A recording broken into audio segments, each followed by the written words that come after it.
Hi everyone. Greetings. We're in the Proclaimer's book. We're on page 132. The subheading is Manner of the Lord's Return.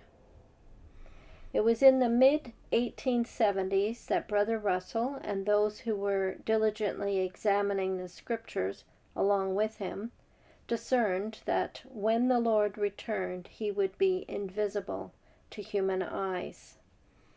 Brother Russell later said, "We felt greatly grieved at the error of Second Adventists who were expecting Christ in the flesh and teaching that the world and all in it except Second Adventists would be burned up in 1873 or 1874. Those time settings and disappointments and crude ideas generally as to the object and manner of his coming brought more or less reproach upon us and upon all who longed for and proclaimed his coming kingdom. These wrong views, so generally held of both the object and manner of the Lord's return, led me to write a pamphlet, The Object and Manner of Our Lord's Return. This pamphlet was published in 1877. Brother Russell had some 50,000 copies of it printed and distributed. In that pamphlet he wrote, "We believe in the Scriptures to teach that at his coming, and for a time after he has come, he will remain invisible, afterward manifesting or showing himself in judgments and various forms, so that every eye shall see him."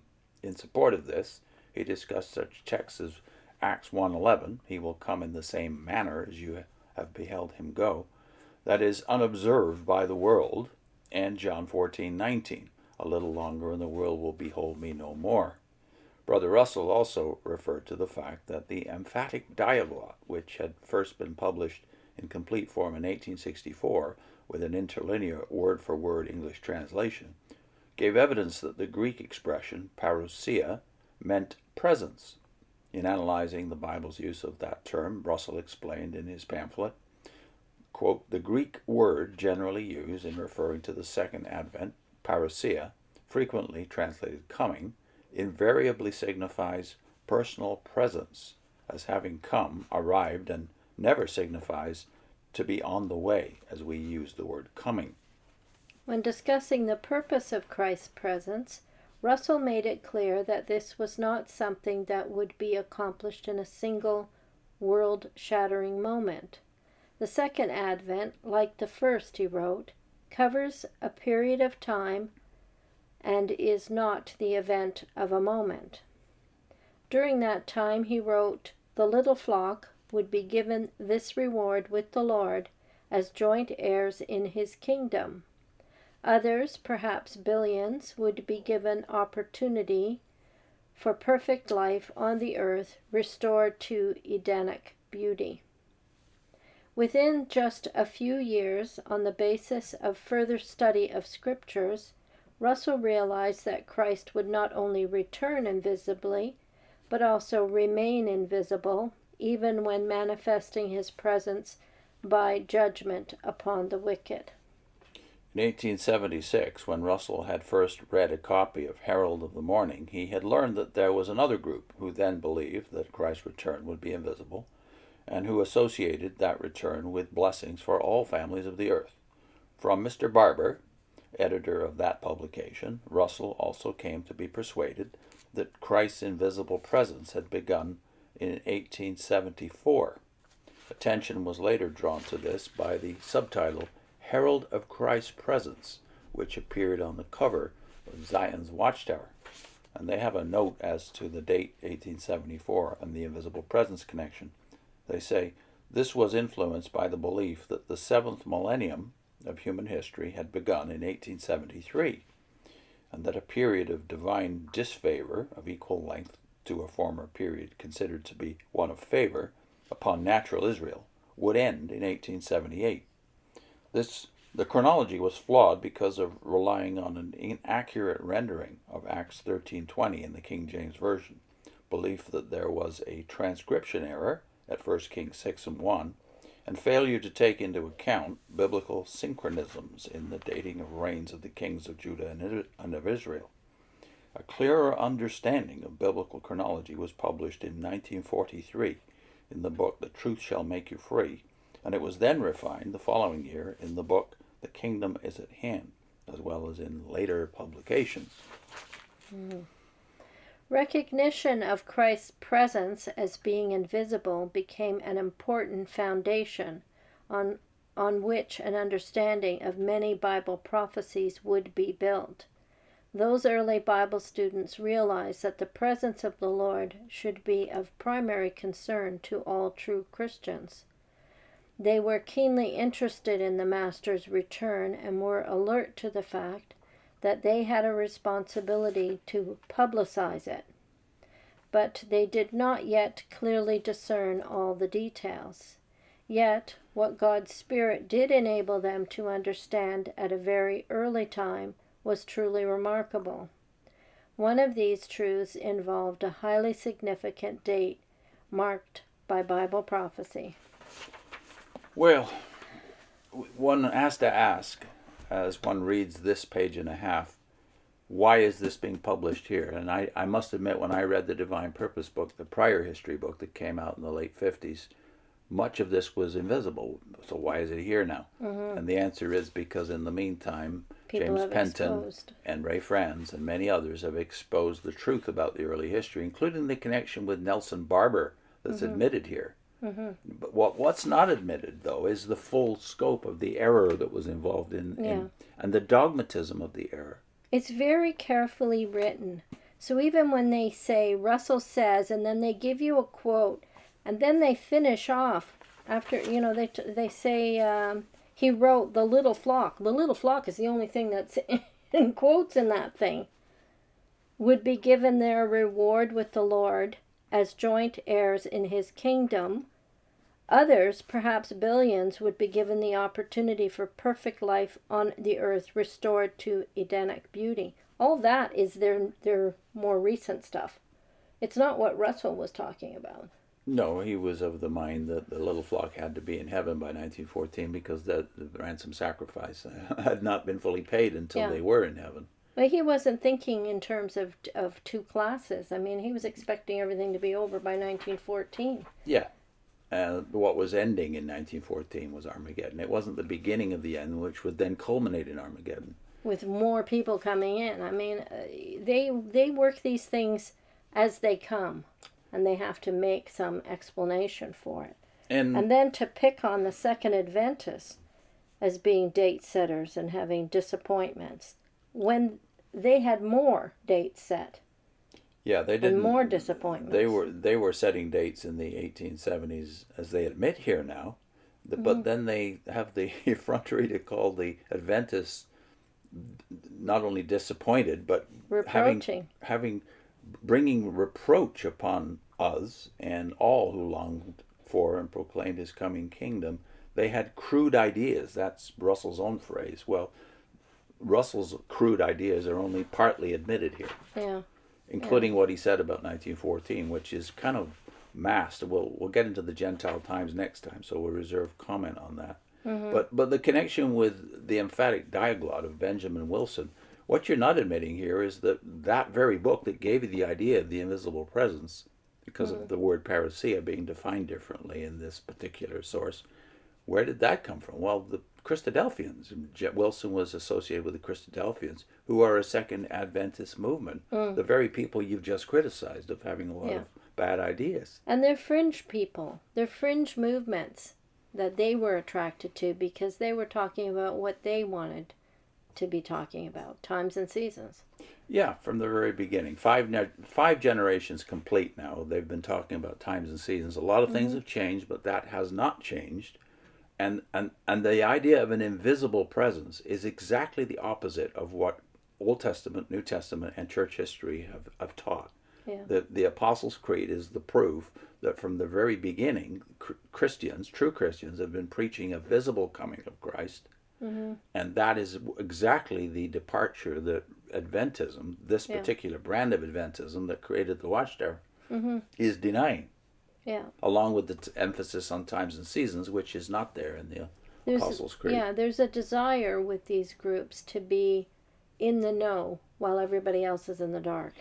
They have the knowledge. They have the secret information. This is spiritual pride, and it flies in the face of the very passage that you major on, which is Matthew 24.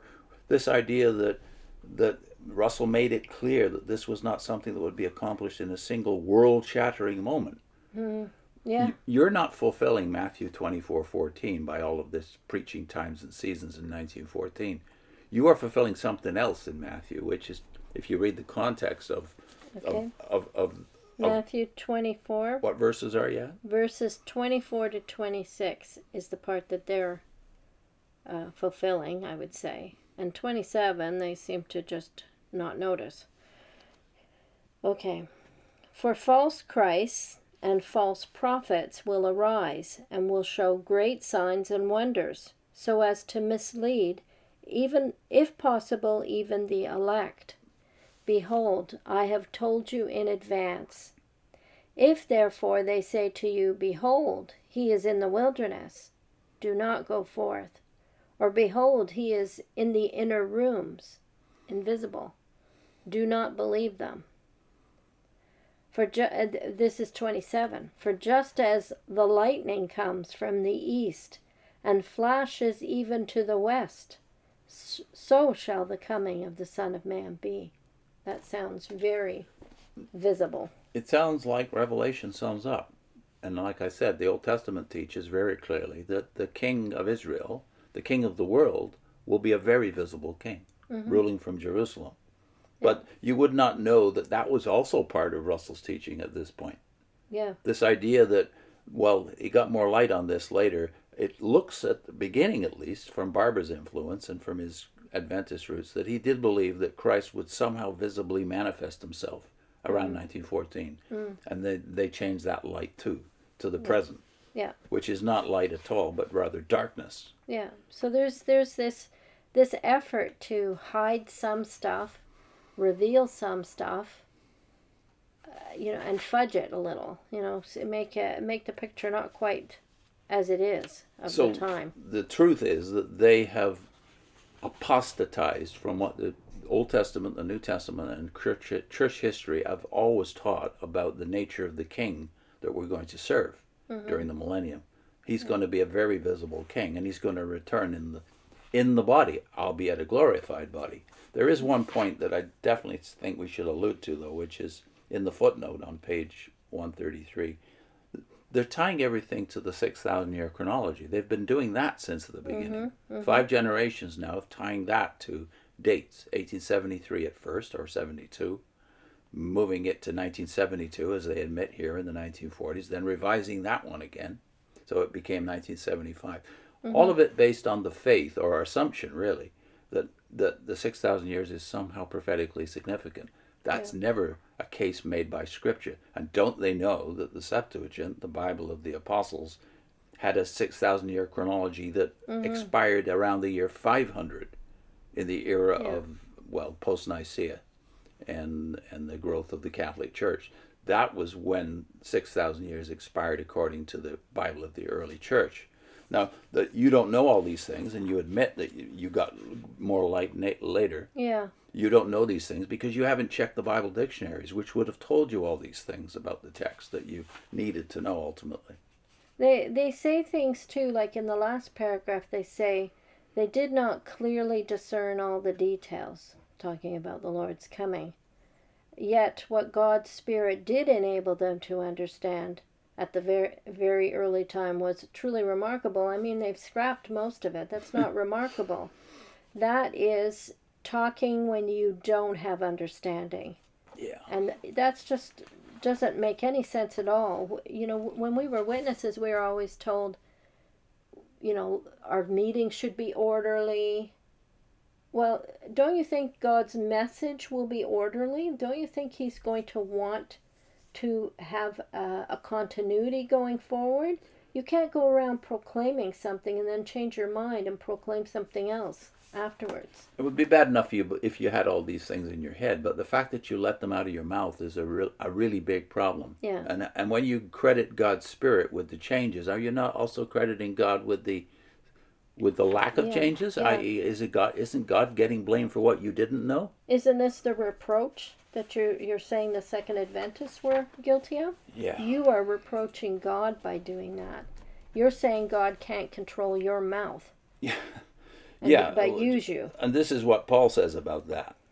In the very chapter from which we get our verse 33, 1 Corinthians 14, where God is not a God of confusion but of peace. What does it say just before that? Here's what it says. Let 2 or 3 prophets speak, and let the others weigh what is said. In other words, be accountable to the others in the congregation before you open your mouth. If a revelation is made to another sitting there, let the first be silent. For you can all prophesy, one by one, so that all may learn and all be encouraged. But get this part. And the spirits of prophets are subject to prophets. In other words, you exhibit, if you are a true prophet, the Spirit. One of the attributes or fruits of the Spirit is self-control. Mm-hmm. And from the very beginning, no leader of this organization has been able to control what came out of his and yet they call mouth. themselves a faithful and discreet slave. And yet they have a history of indiscretion. Yeah. The very last adjective I would tie to the history of the Watchtower is discreet. Yeah. But you would only know a little bit of it here, and that's only because it was exposed by somebody else. Yeah. What are our links? We're linking a video called Kingdom Arrive 1878. Armageddon Ends in 1914. The discreet slave is certain of God's dates. God's dates, eh? Mm-hmm. See you next time.